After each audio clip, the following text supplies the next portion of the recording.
Ontem eu estava vendo alguma coisa do Stephen Hawking, aquele físico, que teve uma doença degenerativa e ele foi perdendo os movimentos do corpo, que morreu, não me lembro se foi nesse ano ou no ano passado, nem pesquisei a respeito, só brevemente. Me chamou a atenção um vídeo que eu vi dele. Ele falava que tudo está na mente, tudo está na mente. Será que ele quis dizer o segredo do universo está na mente? Há muitas pessoas que acreditam nisso assim piamente, sabe? Eu acho que isso é um pensamento muito comum. É verdade que tudo está na mente? Tem gente que acha que o universo é mentalista.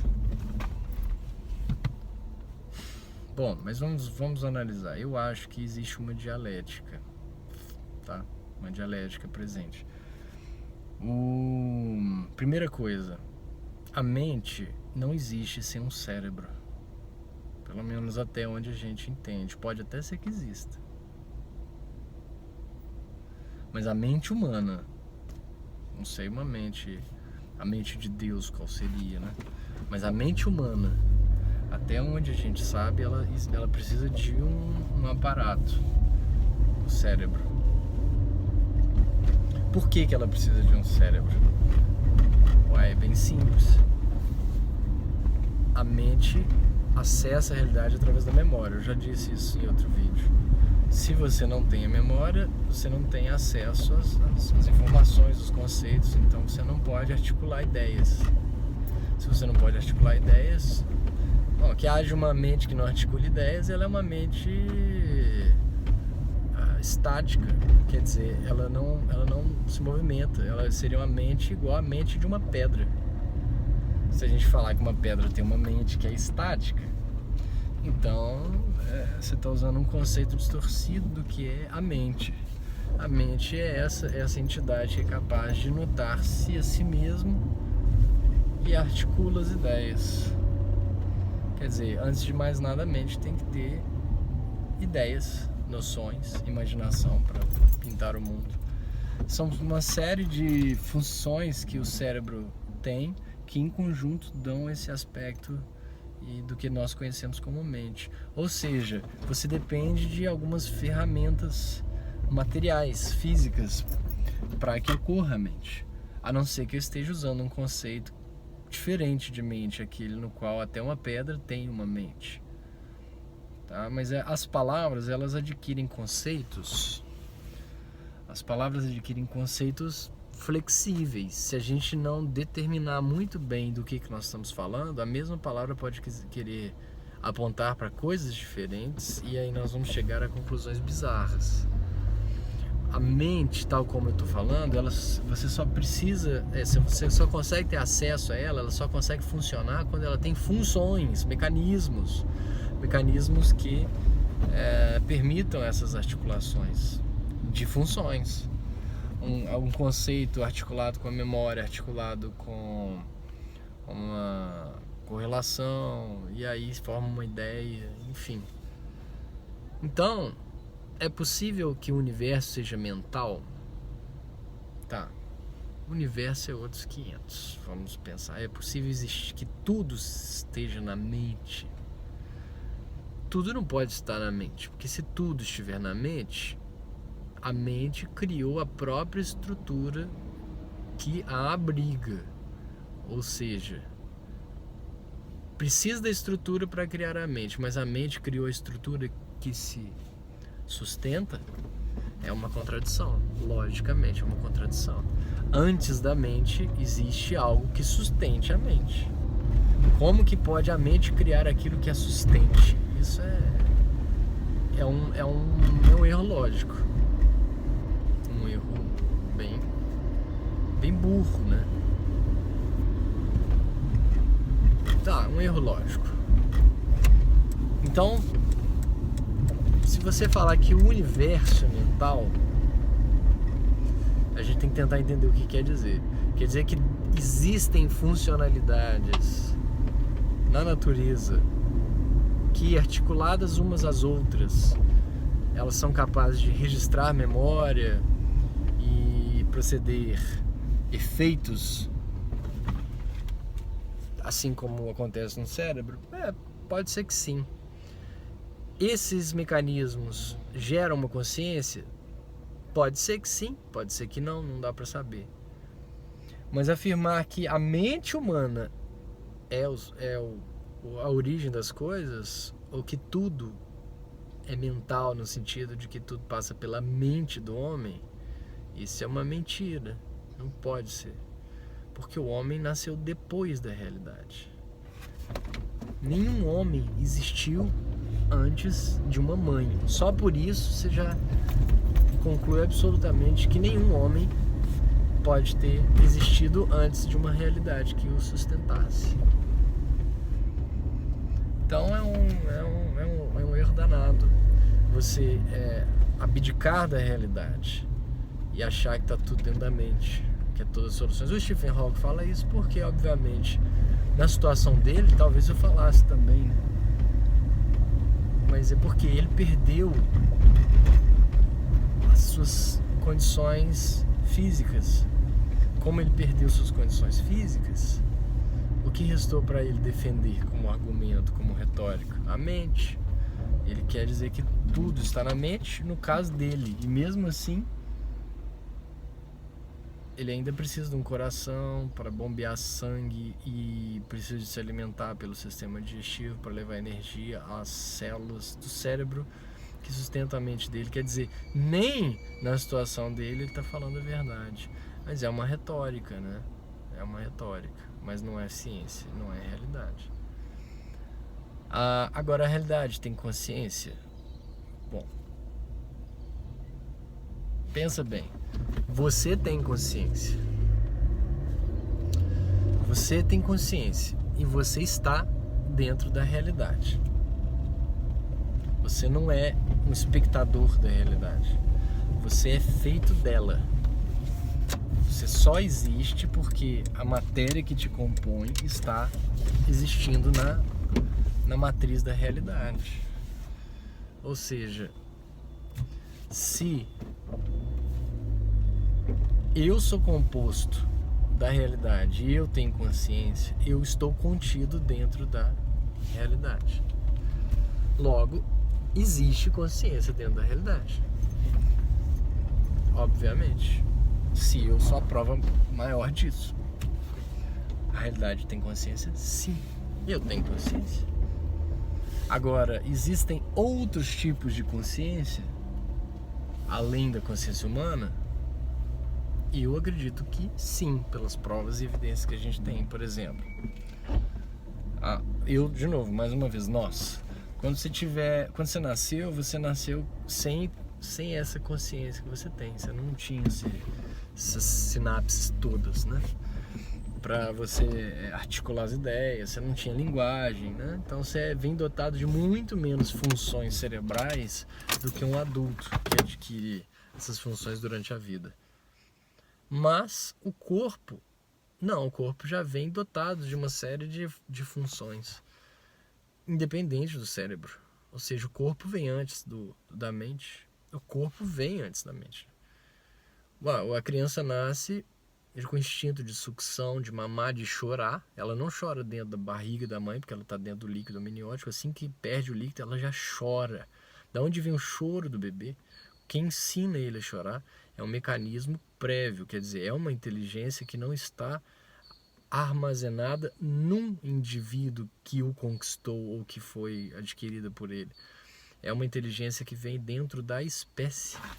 Quer ver um outro exemplo? Que os dentes também, né? Com 5, 6 anos, a criança começa a trocar seus dentes, caírem os dentes.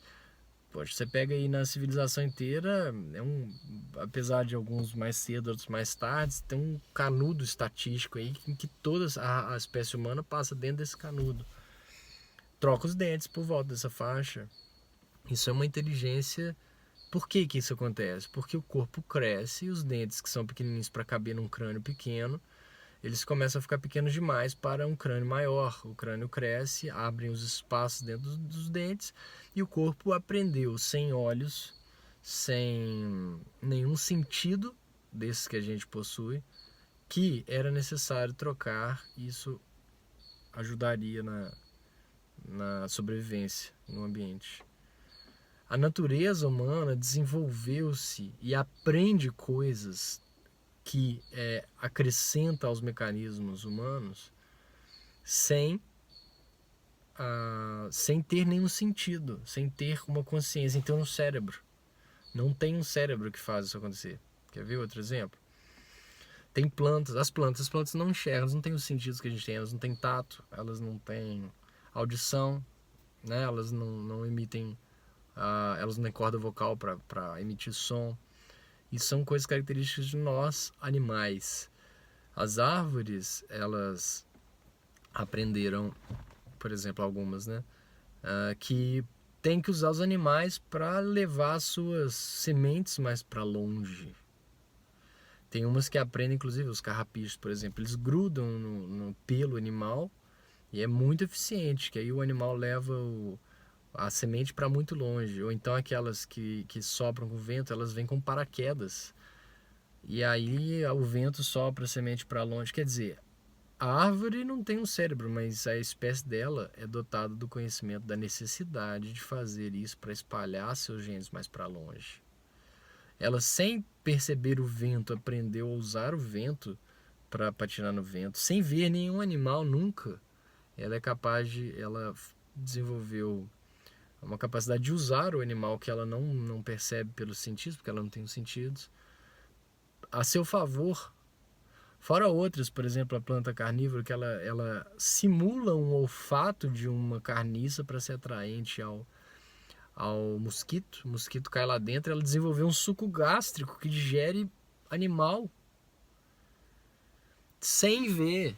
Veja bem, essa é uma inteligência que foi sendo adquirida pela espécie sem sentidos. E nossa inteligência é toda balizada em cima dos sentidos. Tudo que a gente conhece é a inteligência que está lastreada aos sentidos. Sendo que a gente tem provas cabais, nós mesmos somos prova cabal de que existe uma inteligência que não usa os sentidos para compreender o mundo. Que inteligência é essa? Não sei, mas a gente está vendo. Ela vai me falar, isso é seleção natural.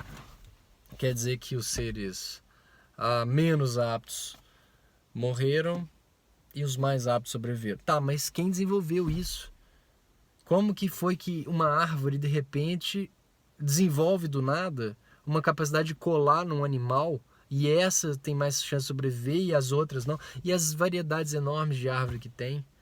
Ou então essa que é capaz de voar, de repente, um dia teve uma mutação genética, começou a nascer um pelinho que voava com o vento numa árvore e aí ela aprendeu a levar a semente embora.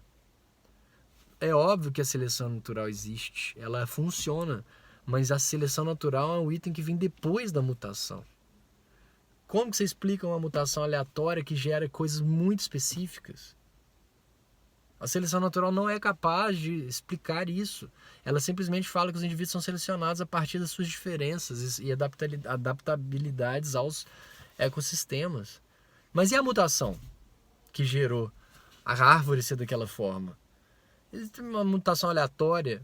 Cara, não é aleatório, elas são muito adaptadas, elas vão desenvolvendo mecanismos, parece que eles têm sentidos para perceber as coisas em volta e essas modificações não são aleatórias. Óbvio que não são.